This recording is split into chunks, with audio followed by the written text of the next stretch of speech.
Hello दोस्तों, तो कैसे हैं आप लोग। चलिए स्टार्ट करते हैं, हम हमारी सीरीज़ को आगे बढ़ाते हैं।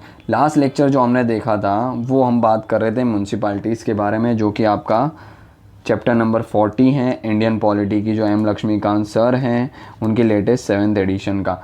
म्यूनसिपाल्टीज़ के हमने कॉन्सेप्चुअल बात की थी कि म्यूनसिपाल्टीज़ क्या होते हैं, क्या क्या उसके हिस्टोरिकल बैकग्राउंड्स हैं। हिस्टोरिकल बैकग्राउंड के साथ साथ कुछ कमेटी और उनकी रिकमेंडेशंस की भी बात की थी। कुछ कमीशन सेटअप किए गए थे, कमिटीज सेटअप की गई थी टाइम टू टाइम। फिर किस तरीके से राजीव गांधी गवर्नमेंट, फिर वीपी सिंह गवर्नमेंट, वो भी फेल हो गई थी इस कॉन्स्टिट्यूशनल अमेंडमेंट करने में कि भाई म्यूनसिपाल्टी को कॉन्स्टिट्यूशनल स्टेटस देने में। फाइनली नरसिम्हा राव की गवर्नमेंट ने 1982 के अंदर इसको किसको, म्यूनसिपाल्टी को, यानी कि अर्बन लोकल गवर्नमेंट को कॉन्स्टिट्यूशनल स्टेटस दिया था। देन हमने बात की थी कि भाई 1992 के अंदर जो कॉन्स्टिट्यूशनल स्टेटस दिया था वो bye the 74th constitutional amendment act दिया गया था।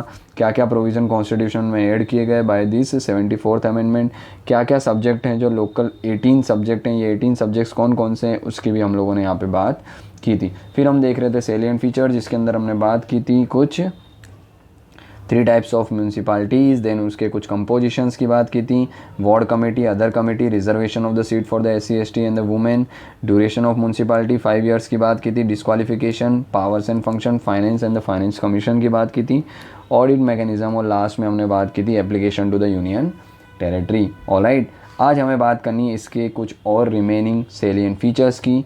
फर्स्ट जिस पे हम लोग आए थे वो हैं एग्जेम्प्टेड एरियाज़। देखिए, जब हम बात करते हैं फीचर्स की म्यूनसिपल एरियाज़ की, तो कुछ ऐसे सर्टेन एरियाज़ होते हैं जैसे कि शेड्यूल ट्राइब्स के एरिया हैं, शेड्यूल्स एरिया है जहाँ पे ट्राइबल पॉपुलेशन ज़्यादा है। उन एरियाज़ के अंदर क्या किया जाता है, ये जो म्यूनसिपाल्टी के लिए 74th कॉन्स्टिट्यूशनल अमेंडमेंट किया गया था, इसके अंदर क्या किए जाते हैं, सर्टेन मॉडिफिकेशन किए जाते हैं, और फिर उसके बाद क्या किया जाता है, इनको अप्लाई किया जाता है उन पर्टिकुलर शेड्यूल एरिया पे। और ये मॉडिफिकेशन जो हैं, फॉर एग्ज़ाम्पल बात करें हम दार्जिलिंग गोरखा हिल से, काउंसिल ऑफ वेस्ट बंगाल, वहाँ पे ये जो एक्ट है म्यूनसिपाल्टी का वो अप्लाई नहीं होता है। यानी कि वहाँ पे जो लोकल ट्राइबल्स हैं उनकी जो ऑटोनोमस डेवलपमेंट काउंसिल्स हैं, उस तरीके के हम लोग 5th एंड 6th शेड्यूल्स के अंदर जो हम देखते हैं वो वाला लोकल गवर्नमेंट सिस्टम होता है। बट ये म्यूनसिपाल्टी वाला सिस्टम वहाँ पे अप्लाई नहीं होता है, क्योंकि सीधी सी बात है, SC ST कम्युनिटी के जो ट्राइबल एरियाज़ हैं उनके अपने कल्चर हैं, ठीक है, कस्टम्स है, तो उनको प्रोटेक्ट करने के लिए चीज़ें की गई। बट क्या कोई भी इस तरीके के म्यूनसिपाल्टी के फंक्शन इस एरिया में नहीं अप्लाई किए जा सकते हैं, बट उसके लिए पार्लियामेंट क्या करेगी, सजेस्ट करेगी कि भाई इन शेड्यूल्स एरिया के अंदर ये प्रोविज़न कितने एक्सटेंट जो है वो अप्लाई किए जाएंगे, क्या क्या मॉडिफिकेशन किए जाएंगे, तो ये पार्लियामेंट डिसाइड करने वाली। तो ये कुछ एग्जेम्प्टेड एरिया होते हैं शेड्यूल कास्ट के, शेड्यूल ट्राइब और शेड्यूल एरिया, जिनको एग्जेम्प्ट किया जाता है for this 74th constitutional amendment, जो कि म्यूनसिपाल्टी है वो चीज़ें प्रोवाइड करने से। ऑलराइट, इसके बाद आती है डिस्ट्रिक्ट प्लानिंग कमिटीज़। देखिए, district planning committee and metropolitan planning committee, ये 2 टाइप की कमिटीज़ होती है जो जनरली क्या करती है, रिकमेंडेशन प्रोवाइड करती है। और स्टेट लेजिस्लेचर जनरली क्या करता है, सेटअप करता है इन प्लानिंग कमिटीज़ को। सबसे पहले हम बात करें डिस्ट्रिक्ट प्लानिंग कमेटी, तो सीधी सी बात है, कोई भी स्टेट है वो डिस्ट्रिक्ट लेवल पे क्या करेगा, इस तरीके की प्लानिंग कमेटी सेटअप करेगा, जो क्या करेगी, कंसोलिडेट करेगी और प्रिपेयर करेगी किसको, जो भी पंचायत ने यानी कि विलेज लेवल पे, म्यूनसिपाल्टी ने यानी कि अर्बन लेवल पे जो भी प्लान बना है सभी को प्रॉपरली क्या करेगी, कंसोलिडेट करेगी डिस्ट्रिक्ट लेवल पे। और डिस्ट्रिक्ट लेवल पे कंसोलिडेट करने के बाद उसको प्रॉपरली क्या किया जाएगा, लेजिस्लेचर्स के सामने, स्टेट लेजिस्लेचर के सामने प्रेजेंट किया जाएगा, उसको चेक एंड बैलेंस किया जाएगा, रिव्यू किया जाएगा कि भाई ये जो प्लान बना है पंचायत और म्यूनसिपाल्टी ने, जो ये डिस्ट्रिक्ट प्लानिंग कमेटी के पास जा रहे हैं, वो उसको चेक करेगी, बैलेंस करेगी प्रॉपर है या नहीं।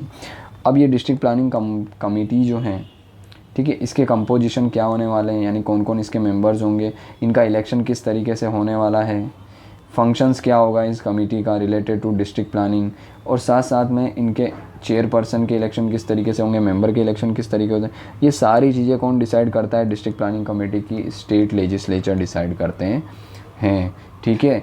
इसके अलावा इनके अंदर जितने भी मेंबर्स होते हैं उन मेंबर्स में से याद रखना 4/5 मेंबर यानी अराउंड 80% जो मेंबर्स हैं किसके, डिस्ट्रिक्ट प्लानिंग कमेटी के, उसको डायरेक्टली इलेक्ट किया जाता है किसके द्वारा, तो भाई ये पंचायत और म्यूनसिपाल्टी के जो भी इलेक्टेड मेंबर है, लोगों ने जिनको इलेक्ट किया है पंचायत और म्यूनसिपाल्टी में, उन्हीं के मेंबर्स क्या करेंगे, 4/5 यानी कि 80% of the member of the district planning committee जो है उनको क्या करेंगे, इलेक्ट करेंगे फ्रॉम अमोंग देमसेल्फ।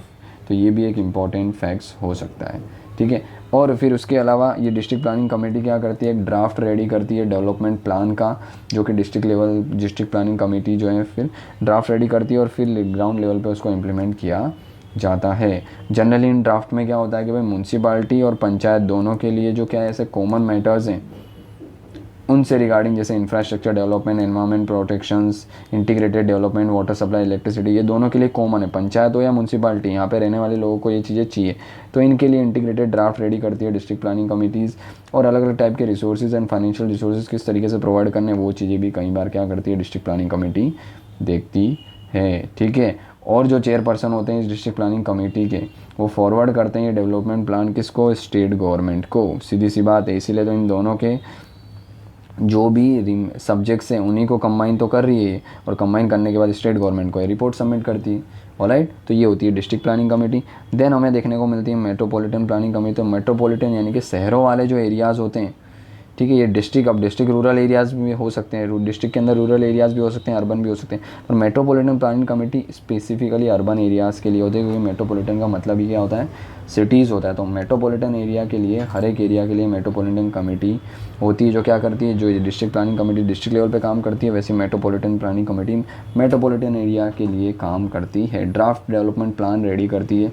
ठीक है। और स्टेट लेजिस्लेचर जो है वो क्या करते हैं, उसको रिव्यू करते हैं, और स्टेट लेजिस्लेचर के हाथ में होती है वो सारी पावर, जो यहाँ पे भी स्टेट लेजिस्लेचर के पास थी, इधर भी स्टेट लेजिस्लेचर के पास होती है। भाई इनके मेंबर कौन होंगे, चेयरपर्सन के इलेक्शन कैसे होंगे, इलेक्शन नंबर ऑफ इलेक्शंस वगैरह कैसे होंगे, ये फंक्शंस क्या परफॉर्म करेंगे, वो सब चीज़ें स्टेट लेजिस्लेटिव असेंबली डिसाइड करती हैं।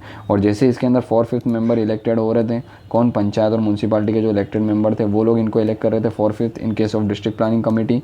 But in case of metropolitan planning committee याद रखना 2/3 मेंबर जो होते हैं वो डायरेक्टली इलेक्टेड होते हैं। 2/3 मेंबर यानी अराउंड 66.67 यानी अराउंड 67% मेंबर जो हैं किसके, मेट्रोपॉलिटन प्लानिंग कमेटी के, वो डायरेक्टली इलेक्ट किए जाते हैं। किसके द्वारा, तो अगेन पंचायत और म्यूनसिपालिटी के चेयरपर्सन हैं उनके द्वारा इलेक्ट किए जाते हैं। इनका भी काम सेम होता है मेट्रोपॉलिटन एरिया के लिए जो डिस्ट्रिक्ट प्लानिंग कमेटी कर रही है। भाई कॉमन इंटरेस्ट है, उसके लिए प्लान प्रिपेयर करो, उसको इम्प्लीमेंटेशन करो, जो भी प्रायोरिटी एरियाज़ उसको दो, जो रिपोर्ट है वो स्टेट गवर्नमेंट को सबमिट करो। ये सारा काम किसका होता है, मेट्रोपॉलिटन प्लानिंग कमेटी का होता है। तो डिस्ट्रिक्ट लेवल पे ये कमेटी काम करती है, और मेट्रोपॉलिटन अर्बन एरियाज़ के लिए मेट्रोपॉलिटन प्लानिंग कमेटी काम करती है, याद रखना। देखिए डिस्ट्रिक्ट के अंदर रूरल भी आ जाते हैं, याद रखना, और अर्बन भी आ जाते हैं, बट जब मेट्रोपॉलिटन की बात करें तो स्पेसिफिकली अर्बन एरिया की बात हो रही है, याद रखना है, स्लाइड्स आर डिफरेंस। इसके अलावा अगर हम बात करते हैं continuation of the existing law, भाई जैसे ही हम जानते हैं कि 1 जून 1993 को क्या किया गया, ये जो म्यूनसिपालिटी का एक्ट है which is done through the 74th constitutional amendment, उसको इम्प्लीमेंट कर दिया गया। तो इसके पहले जितने भी एग्जिस्टिंग लॉ हैं हर एक स्टेट गवर्नमेंट के, म्यूनसिपालिटी को लेके, लोकल अर्बन गवर्नमेंट को लेके, वो चीज़ें क्या रहने वाली है, इस ड्यूरेशंस के बाद से स्टेट गवर्नमेंट को चेंज करना पड़ेगा कि भाई एक्ट के अंदर जो प्रोविज़न है उसके अकॉर्डिंग ही आप अर्बन लोकल बॉडीज़ बनाइए। उसके अलावा दूसरे चीज़ें जो एक्ट आप कंटिन्यू करके रखें वो चीज़ें कंटिन्यू नहीं रहनी चाहिए। ठीक है। तो ये डेट के पहले जितनी भी म्यूनसिपाल्टीज़ हैं वो कंटिन्यू रह सकती है, इसके बाद नहीं रहेगी। बट याद रखना अगर रह भी रही है ना तो इसके अकॉर्डिंग प्रोविज़न होने चाहिए। और कई बार स्टेट गवर्नमेंट क्या है, जब तक उसको डिज़ोल्व नहीं करती है किसको, जो कंटिन्यू हो रही है म्यूनसिपल कॉरपोरेशन, तो भी वो चीज़ें आगे कंटिन्यू की जा सकती है। मतलब ये इसके पहले ये वाली डेट है, इस डेट से क्या है जितनी भी म्यूनसिपाल्टीज़ होगी वो यही प्रोविज़न जो म्यूनसिपाल्टी का एक्ट है 1993 का उसके अकॉर्डिंग ही बननी चाहिए। और पहले से अगर कोई कंटिन्यू है तो स्टेट गवर्नमेंट डिसाइड करके उसको डिसॉल्व कर सकती है, और उसके बाद नई म्यूनसिपाल्टीज़ बनेगी जो इस एक्ट के अकॉर्डिंग, यानी म्यूनसिपल एक्ट है हमारा 74th कॉन्स्टिट्यूशनल अमेंडमेंट का, उसके अकॉर्डिंग ही काम करनी चाहिए। ऑलराइट। इसके बाद जब हम बात करते हैं bar to interference by the court, भाई पंचायत के या म्यूनसिपाल्टी के जो इलेक्शंस हैं उन मैटर्स में कोर्ट जो है उसका इंटरफेयर नहीं होगा। इलेक्टोरल मैटर हो गए या फिर डिलिमिटेशन ऑफ द कॉन्स्टिट्यूंसी हो गई, allotment of the seat to such a constituency, ये सारे मैटर के अंदर इलेक्शन कोर्ट जो है वो क्या करेगा, इंटरफेयर इन बिटवीन नहीं करने वाला है। कोर्ट कब इंटरफेयर कर सकता है, जब no election to the any municipality is to be questioned except by the election petition presented to such a authority and in such a manner as to provided by the state legislature। state legislature ने कोई process बताई उसके through जो election petition है वो पहुंचा court में, तभी क्या हो सकता है, उसके इलेक्शंस के अंदर इंटरफेयर किया जा सकता है, बाकी इलेक्शन में इंटरफेयर नहीं किया जा सकता। क्यों ऐसा है? ताकि भाई इलेक्शन स्मूथली कंप्लीट हो जाए। हमें पता है अगर कोर्ट में केस जाएगा तो ये चीज़ें लॉन्ग टाइम तक, ड्यूरेशन तक चलती रहेगी, और लॉन्ग ड्यूरेशन तक हमारे इलेक्शन नहीं चल सकते। हमें रिप्रेजेंटेटिव तो चाहिए ना लोकल बॉडीज़ के, इसीलिए कोर्ट को क्या है, इंटरफेयर करने से मना किया जाता है। सेम आप स्टेट लेजिस्लेचर में भी यही मिलता है हमको, और लोकसभा के इलेक्शन में भी यही मिलता है, ताकि इलेक्शन फटाफट कंडक्ट किए जा सकें। उसके बाद लास्ट प्रोविज़न आता है 12 शेड्यूल्स का। तो हमें पता है कि भाई 12 शेड्यूल के अंदर 18 सब्जेक्ट हैं जो म्यूनसिपाल्टीज़ को दिए गए हैं। ये 18 सब्जेक्ट्स कौन से हैं, जो हम लोग पहले भी डिस्कस कर चुके हैं, ये स्लाइड में जो हमने बात की थी।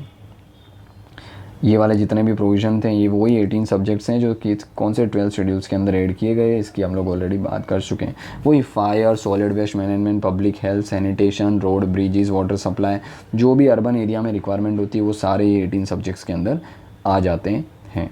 ऑलराइट, ये था हमारा 12 शेड्यूल्स का लास्ट फीचर्स, या फिर हम बोल सकते हैं फीचर्स ऑफ द म्यूनसिपाल्टीज़। तो ये कुछ फीचर्स है जो हमें म्यूनसिपाल्टीज़ के अंदर देखने को मिलते हैं। इसके बाद देखिए, हमने फर्स्ट लेक्चर्स के अंदर, यानी कि कल के लेक्चर्स के अंदर ही, लास्ट लेक्चर जो हमने लिया था उसके अंदर ही बात की थी types of urban local bodies. तो भाई इंडिया के अंदर 8 अलग अलग टाइप्स की अर्बन लोकल बॉडीज़ देखने को मिलती है। कुछ डिपेंडिंग अपॉन एरियाज़ है, कुछ डिपेंडिंग अपॉन पॉपुलेशन है, कुछ डिपेंडिंग अपॉन एडमिनिस्ट्रेटिव कंट्रोल है। ये 8 टाइप की अर्बन लोकल बॉडीज़ देखने को मिलती है, जो कि municipal corporation, municipality, notified area committee, town area committee, cantonment board, township port trust and the special purpose agencies. ये कुछ ऐसी बॉडीज़ हैं जो अर्बन गवर्नमेंट की तरह काम करती हैं हमारे इंडिया में। सबके बारे में थोड़ी थोड़ी ब्रीफ इन्फॉर्मेशंस लेते हैं हम लोग, ठीक है। सबसे पहले देखिए आता है municipal corporation. Municipal corporation generally किसके लिए होती है? जो बिग सिटीज़ होती है, मेट्रोपॉलिटन सिटीज़ हैं, ठीक है, उनके लिए जनरली म्यूनसिपल कॉर्पोरेशन काम करती है अर्बन लेवल पे, लोकल गवर्नमेंट के तौर पे। जैसे दिल्ली, मुंबई, कोलकाता, हैदराबाद, इनके लिए जनरली काम करी जाती है। कौन इसको एस्टेब्लाइज करता है? तो भाई स्टेट गवर्नमेंट है, वो एक्ट के थ्रू क्या करती है, ये म्यूनसिपल कॉर्पोरेशन को एस्टेब्लाइज करती है स्टेट के लिए। और अगर यूनियन टेरिटरी होगी तो फिर पार्लियामेंट एक्ट के थ्रू इनको बनाएगी, कि इनको म्यूनसिपल कॉर्पोरेशन को। और अगर स्टेट होगा तो स्टेट गवर्नमेंट या म्यूनसिपल कॉर्पोरेशन को एक्ट के थ्रू बनाए जाते हैं। याद रखना, एक म्यूनसिपल कॉर्पोरेशन जो है वो एक से ज़्यादा म्यूनसिपल एरियाज़ के लिए भी हो सकती है, वो स्टेट गवर्नमेंट डिसाइड करेगी। और सेपरेट भी म्यूनसिपल कॉर्पोरेशन हो सकती है हर एक म्यूनसिपल एरिया के लिए। फॉर एग्जांपल लेट से गुजरात है, तो गुजरात में अहमदाबाद, वडोदरा, सूरत, इन सभी के लिए सेपरेट म्यूनसिपल कॉर्पोरेशन भी हो सकती है, और सभी के लिए कंबाइंड म्यूनसिपल कॉर्पोरेशन भी हो सकती है। डिसाइड कौन करेगा? स्टेट गवर्नमेंट डिसाइड करेगी। जनरली ये जब हम म्यूनसिपल कॉर्पोरेशन की बात करते हैं तो याद रखना इसके अंदर 3 अथॉरिटीज़ काम करती है। ये 3 अथॉरिटीज़ कौन सी होती है? पहली होती है म्यूनसिपल काउंसिल, दूसरी होती है स्टैंडिंग कमिटीज़, और थर्ड होता है कमिश्नर। म्यूनसिपल काउंसिल और स्टैंडिंग कमेटी ये जनरली क्या है? तो लेजिस्लेटिव विंग है, हम ऐसा बोल सकते हैं, जो लॉ बनाने का काम करती है। और म्यूनसिपल कमिश्नर एक एग्जीक्यूटिव विंग है, जो लॉ को इम्प्लीमेंट करने का काम करते हैं। किस लेवल पे? म्यूनसिपल एरिया पे, यानी कि अर्बन सिटीज़ के लेवल पे काम करते हैं। काउंसिल जनरली क्या करती है? डेलिब्रेट करती है, डिस्कशंस करती है जो भी पॉलिसी मैटर्स है उसके लिए, ठीक है। काउंसिल के अंदर जितने भी मेंबर्स होते हैं, काउंसिलर जिनको बोला जाता है, वो डायरेक्टली इलेक्टेड मेंबर्स होते हैं। इन्हीं में से एक मेंबर्स को क्या किया जाता है? काउंसिल का हेड चूज़ किया जाता है, जो कि होता है मेयर, जो काउंसिल की मीटिंग को क्या करता है? प्रिजाइड करता है। सेम इसके अंदर भी इलेक्शंस के अंदर रिजर्वेशन होते हैं, SC ST और वुमेन के लिए रिजर्वेशन भी देखने को मिलते हैं। और ये सारी चीज़ें किसके अंदर मेंशन है? वही जो हमारा 74th कॉन्स्टिट्यूशनल अमेंडमेंट एक्ट है उसके अंदर मेंशन किया गया है। और काउंसिल को हेड कौन करते हैं? अभी हमने बात की, मेयर हेड करते हैं। उनको असिस्ट करने के लिए डेप्यूटी मेयर की पोस्ट भी होती हैं। ज़्यादातर ये जो मेयर होते हैं वो क्या होते हैं? वो भी इलेक्टेड होते हैं in the majority of the state for the 1 year renewable term के लिए मेयर को इलेक्ट जनरली किया जाता है, ठीक है। सेंट्रल फिगर्स होते हैं और जितनी भी मीटिंग्स होती हैं म्यूनसिपल कॉर्पोरेशन की उसको प्रिजाइड किया जाता है। फिर आती है standing committee. Standing committee generally क्या किया जाता है? पर्टिकुलर सब्जेक्ट के लिए क्रिएट की जाती है, जैसे पब्लिक वर्क के लिए, एजुकेशन, हेल्थ, टैक्सेशन, फाइनेंस, इन सब के लिए डिसीजन लेने के लिए स्पेसिफिक फील्ड के लिए स्टैंडिंग कमेटीज़ बनाई जाती है, जो इन मैटर्स पे क्या करती है? डेलिब्रेट डिस्कशन और लॉ मेकिंग का काम करती है। फिर आते हैं म्यूनसिपल कमिश्नर। ये क्या होते हैं? जनरली सीनियर IAS ऑफिसर होते हैं। स्टेट गवर्नमेंट इनको क्या करती है? अपॉइंट करती है पर्टिकुलर म्यूनसिपल कॉर्पोरेशंस में, ताकि इन दोनों ने जितने भी पॉलिसीज़ लॉज बनाए उसको प्रॉपरली इफेक्टिवली क्या कर सकें? इम्प्लीमेंट कर सकें, ठीक है। तो ये होता है म्यूनसिपल कमिश्नर का काम।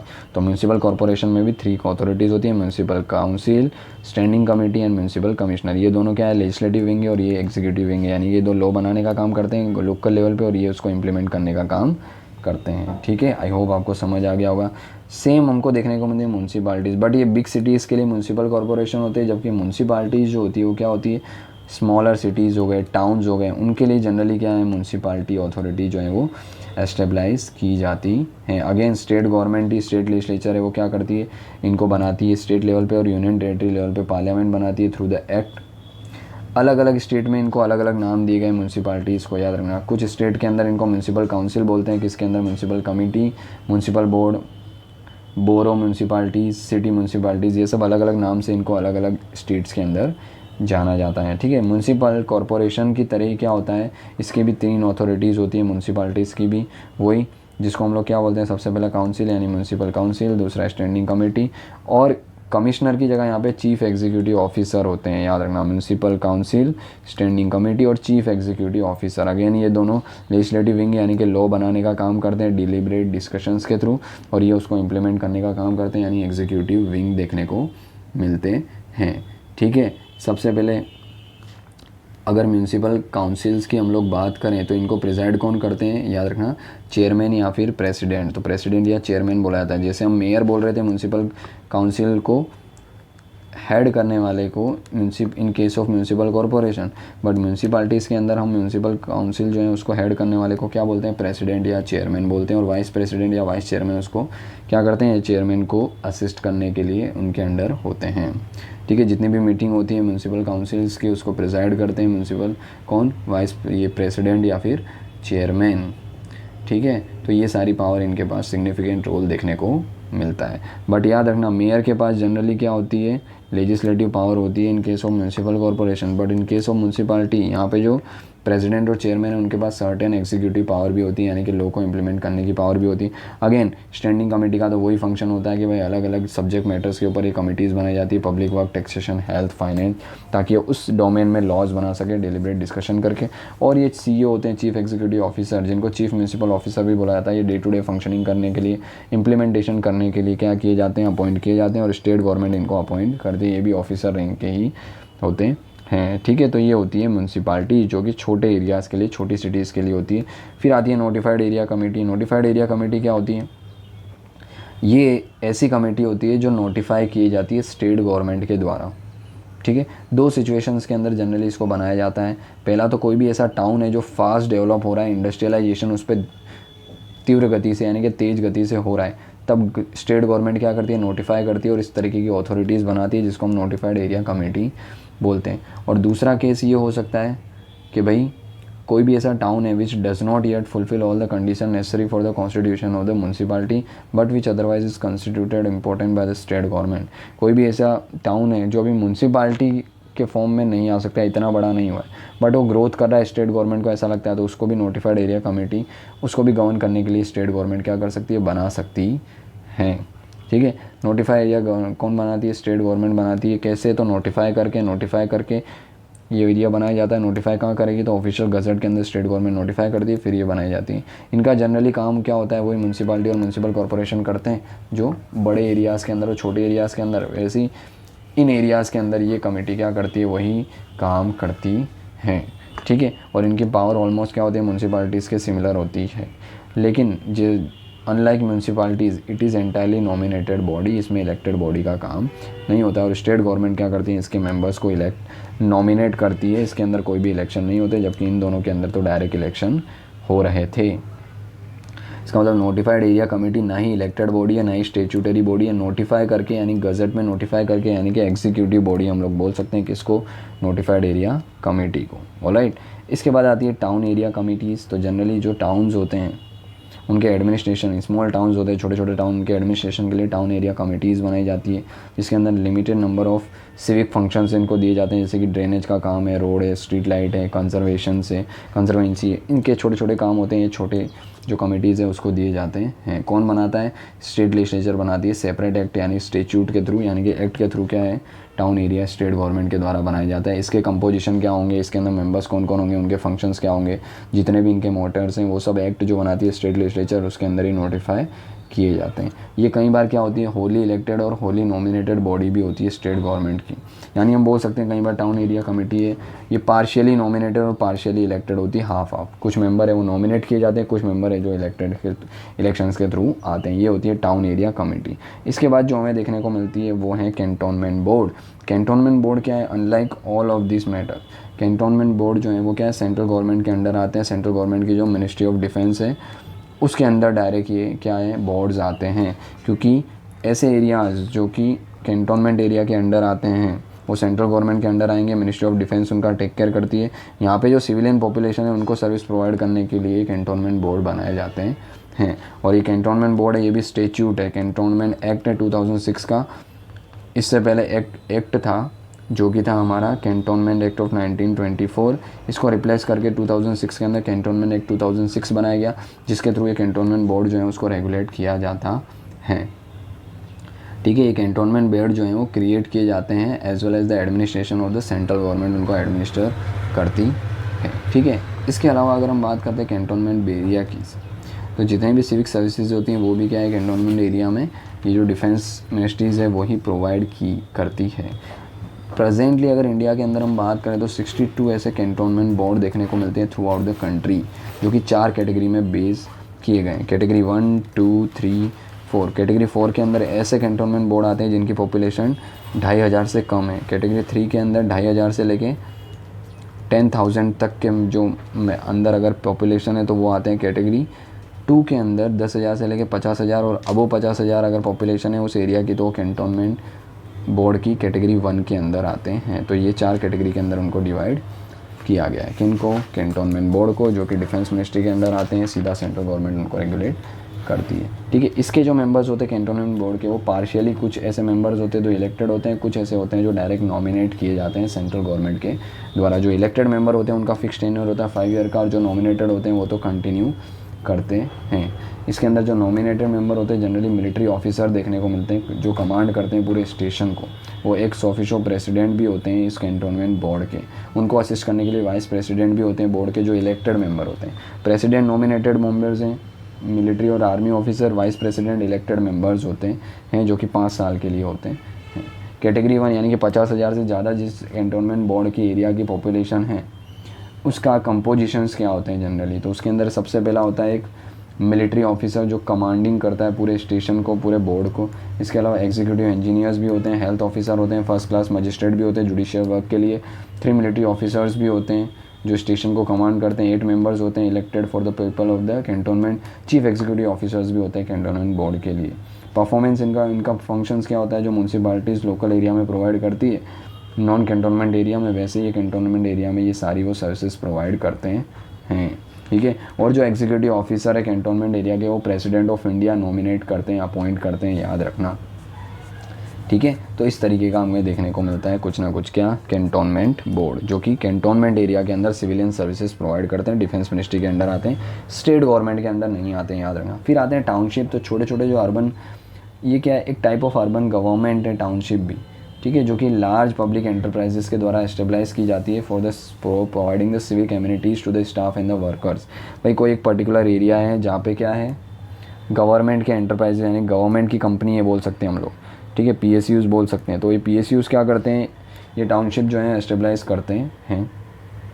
इसके अंदर सारे वर्कर्स वगैरह रहते हैं जो क्या करते हैं, प्लांट के पास ही होता है जहाँ पे काम करना होता है, वहाँ पे कॉलोनी बना के रहते हैं, और इन सबको गवर्नेंस प्रोवाइड करना टाउनशिप एरिया में वो क्या होता है, टाउनशिप गवर्नमेंट का काम होता है, यानी कि लोकल गवर्नमेंट का काम होता है। ये एंटरप्राइजेज जो हैं वो अपने क्या करते हैं, एडमिनिस्ट्रेटर जो है उनको अपॉइंट करते हैं, और ये एडमिनिस्ट्रेटर क्या करते हैं, सम इंजीनियर्स होते हैं उनके अंडर, उनको असिस्ट करते हैं। कुछ टेक्निकल, एक नॉन टेक्निकल स्टाफ भी होता है। इसके अंदर जो मेंबर होते हैं उनके कोई इलेक्शन इस तरीके के नहीं होते हैं, जनरली ब्यूरोक्रेसी होती है, यानी कि अपॉइंटेड मेंबर्स ही होते हैं जो ये टाउनशिप को क्या करते हैं, असिस्ट करते हैं या फिर गवर्न करते हैं। तो ये है टाउनशिप। पोर्ट ट्रस्ट की बात करें, भाई पोर्ट एरियाज़ होते हैं यानी कि बंदरगाह होते हैं, जहाँ जो कि आने जाने की जगह होती है, वहाँ पे ये अथॉरिटी एस्टेब्लाइज की जाती है। ठीक है, जैसे कि मुंबई, कोलकाता, चेन्नई पोर्ट है, वहाँ पे इस तरीके के पोर्ट ट्रस्ट बनाए जाते हैं। क्यों, ताकि मैनेज कर सके और प्रोटेक्ट किया जा सके इन पोर्ट्स को, यानी कि बंदरगाहों को, जहाँ आने जाने के इंपोर्ट एक्सपोर्ट की जो मैनेजमेंट है उसको किया जा सके, साथ ही साथ प्रोवाइड किया जा सके जो सिविक्स की एमिनिटीज़ हैं वो भी।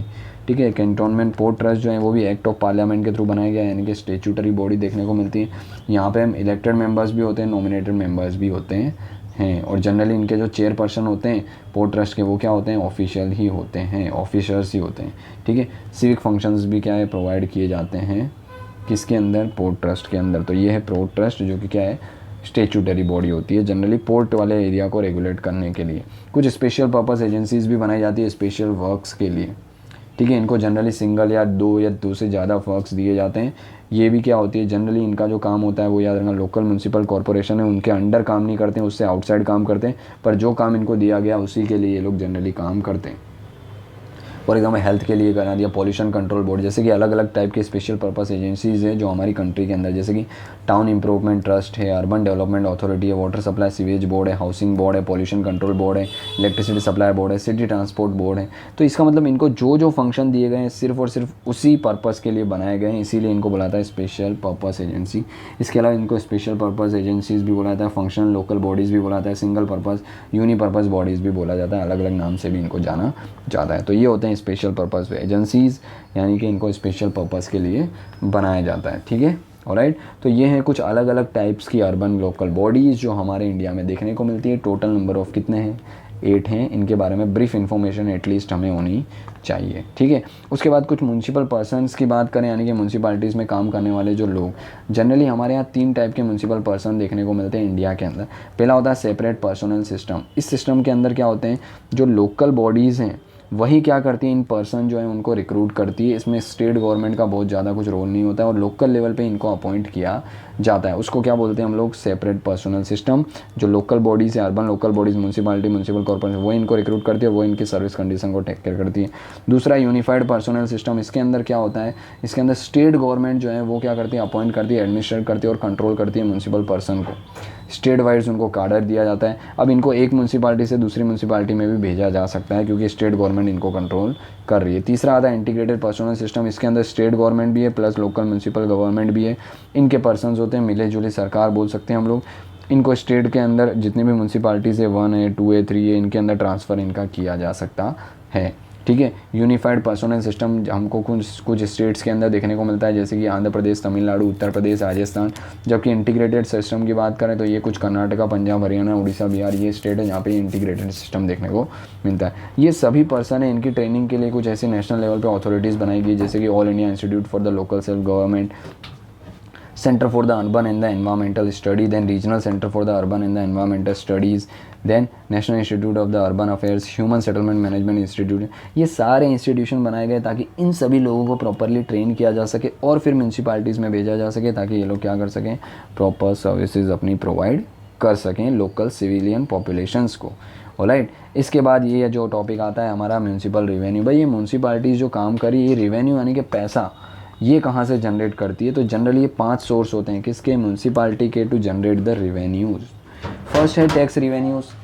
टैक्स रिवेन्यूज़ के अंदर कौन कौन सी चीज़ें आती हैं, तो देखिए टैक्स रिवेन्यूज़ के अंदर सीधी सी बात है म्यूनसिपालिटीज़ को कुछ पावर देती है स्टेट गवर्नमेंट के, आप कुछ सर्टेन परसेंटेज और सर्टेन टाइप्स ऑफ टैक्स है जो आप कलेक्ट कर सकते हैं खुद के रिवेन्यू के लिए, जैसे कि कुछ प्रॉपर्टी टैक्स है, एंटरटेनमेंट टैक्स है, tax on advertisement, professional tax, water tax, tax on animals, lighting tax, pilgrimage. ये डिफरेंट टाइप्स के क्या होते हैं, टैक्सेस होते हैं जो लोकल म्यूनसिपल कॉरपोरेशंस को अलाउ किए जाते हैं कलेक्शंस के लिए। कुछ नॉन टैक्स रिवेन्यूज़ भी होते हैं। इसके अंदर क्या होता है कि भाई म्यूनसिपल प्रॉपर्टीज़ हैं जो रेंट पे दिए, उससे जो रिवेन्यू जनरेट हो रहा है, जो फ़ी आ रही है अलग अलग एग्ज़ाम्स के लिए, ठीक है, फ़ाइन्स हो रहे हैं, रॉयल्टीज़ आ रही है, प्रॉफिट्स आ रहे हैं, डिविडेंड्स आ रहे हैं, जितने भी चार्जेस कलेक्ट किए जा रहे हैं, ये सब टैक्स का पार्ट नहीं है, बट रेवेन्यू तो मिल ही रहा है इसको गवर्नमेंट को, लोकल गवर्नमेंट को, तो ये सब नॉन टैक्स में आ जाते हैं। ग्रांट्स, बहुत सारी ग्रांट्स है जो central government, state government provide करती हैं, ठीक है, किसको, लोकल म्यूनसिपल कॉरपोरेशन को, तो ग्रांट भी उनके टैक्स का रिवेन्यू का पोर्शन हो जाता है, रिवेन्यू का पोर्शन होता है, टैक्स का नहीं। देन डिवोल्यूशन, तो बहुत सारे ऐसे ट्रांसफ़र, भाई स्टेट फाइनेंस कमीशन हमने पहले ही बात की थी, वो क्या करता है, जो भी है स्टेट गवर्नमेंट और लोकल गवर्नमेंट है उनके बीच में टैक्स के डिवोल्यूशन की बात करता है, तो स्टेट फाइनेंस कमीशन के थ्रू क्या आते हैं, ये डिवोल्यूशन भी किए जाते हैं। फिर लोन्स की बात करते हैं, स्टेट गवर्नमेंट से क्या कर सकते हैं, अर्बन लोकल गवर्नमेंट है वो बहुत सारी स्टेट गवर्नमेंट से, बहुत सारे फाइनेंशियल इंस्टीट्यूट बैंकिंग है, उनसे भी क्या कर सकते हैं, लोन ले सकते हैं ताकि ये अपना रिवेन्यू जनरेट कर सके और लोकल लेवल पे सर्विसेज प्रोवाइड कर सके। तो ये 5 सोर्सेज होते हैं ऑफ द म्यूनसिपल रिवेन्यूज़, ठीक है। उसके बाद एक बॉडी है जिसको बोला जाता है central council of local government. याद रखने का ये क्या है, सेंट्रल लेवल पे बनाई जाने वाली एक बॉडी है। अब काउंसिल है यानी कि लेजिस्लेटिव विंग के, जो क्या करती है, जितने भी अर्बन लोकल बॉडीज़ हैं यानी कि लोकल गवर्नमेंट है, उनके लिए रिकमेंडेशन प्रोवाइड करती है। किसको? सेंट्रल गवर्नमेंट को। फिर सेंट्रल गवर्नमेंट स्टेट को भेजती है और स्टेट अगर उनको ठीक लगता है तो उसको इम्प्लीमेंट करते हैं। ठीक है, कब ये सेटअप की गई थी? फर्स्ट टाइम 1954 के अंदर ये बॉडी सेटअप की गई थी under article 263 of the constitution है। वो इस तरीके से बात करता था, इसीलिए 1954 के 263 बात करता था इस तरीके की कोई बॉडी होनी चाहिए। तो 1954 के अंदर पार्लियामेंट ने क्या किया था, central council of local government setup की थी। ठीक है, इनिशियली उसका नाम कुछ और देखने को मिलता था, self government, later on add किया गया। पहले उसको central council of local self government बोला जाता था, लेकिन सेल्फ गवर्नमेंट जो टर्म है उसको हटा दिया गया और 1980s के अंदर उसको रिप्लेस करके गवर्नमेंट ऐड कर दिया गया, यानी कि central council of local government को हटा के गवर्नमेंट इसके अंदर ऐड कर दिया गया। ठीक है, 1958 तक जनरली अर्बन और रूरल लोकल गवर्नमेंट दोनों के मैटर्स के लिए रिकमेंडेशन प्रोवाइड करती थी। फिर 58 के बाद इसको सिर्फ और सिर्फ क्या किया गया, अर्बन एरियाज़ के लिए रिकमेंडेशन प्रोवाइड करने के लिए इसको अलाउ कर दिया गया। भाई रूरल के लिए आप रिकमेंडेशन नहीं प्रोवाइड करोगे। इसके अलावा ये काउंसिल एक टाइप की एडवाइजरी बॉडी है, याद रखना एडवाइजरी बॉडी है। और ये इसके अंदर मिनिस्टर्स कौन कौन होते हैं, तो minister of housing and urban affairs central government के मिनिस्टर, और minister of local self government, ये मिनिस्टर होते हैं जो इसके अंदर क्या करते हैं, वर्क करते हैं। और ये एडवाइस प्रोवाइड करती है सेंट्रल गवर्नमेंट को रिगार्डिंग द लोकल गवर्नमेंट किस तरीके से की जानी चाहिए। ठीक है, और जनरली ये जो काउंसिल्स होती है वो अलग अलग टाइप के फंक्शन भी परफॉर्म करती है लोकल गवर्नमेंट के लेवल पे, जैसे कि considering a recommendation to the policy matter, making the proposal, examining the possibility of the cooperation between the centre and state, common programme draw करना, रिकमेंडेशन देना, ये सारी चीज़ें प्रोवाइड करती है कौन, central council of local governments. ठीक है, इसके बाद आते हैं कुछ एक्ट जो कि हमने बात किए थे, by which was added by the 74th constitutional amendment act of 1992। तो ये कुछ वो आर्टिकल्स हैं जो हमने बात की थी, आर्टिकल 243 से लेकर के आर्टिकल 243 तक। ये सारे वो आर्टिकल्स हैं जो म्यूनसिपल कॉर्पोरेशन के बारे में बात करते हैं। फॉर एग्जांपल 243 डेफिनेशंस की बात करता है म्यूनसिपल कॉर्पोरेशन की, 243 जो constitution of municipality, then composition of the municipalities, composition in the constitution of the ward committees, reservations, duration, disqualification, ये सारे अलग अलग आर्टिकल्स हैं जो अलग अलग चीज़ों के बारे में बात करते हैं regarding the municipalities which was added by the 74th constitutional amendment act of 1992। Alright, तो ये कुछ आर्टिकल्स हैं जिनमें से कुछ आर्टिकल्स आप याद रख सकते हैं। ठीक है, ऑलराइट, तो ये था हमारा पूरा chapter in total, chapter number 40 which was municipal corporation. I hope आपको ये चैप्टर पसंद आया होगा, समझ आया होगा। अगर अच्छा लगा हो तो प्लीज़ लाइक करिए वीडियो को, शेयर करिए और सब्सक्राइब कर लीजिए चैनल को अगर फर्स्ट टाइम विजिट कर रहे हैं तो। ठीक है, मिलते हैं इसी के साथ नेक्स्ट लेक्चर में, तब तक के लिए जय हिंद।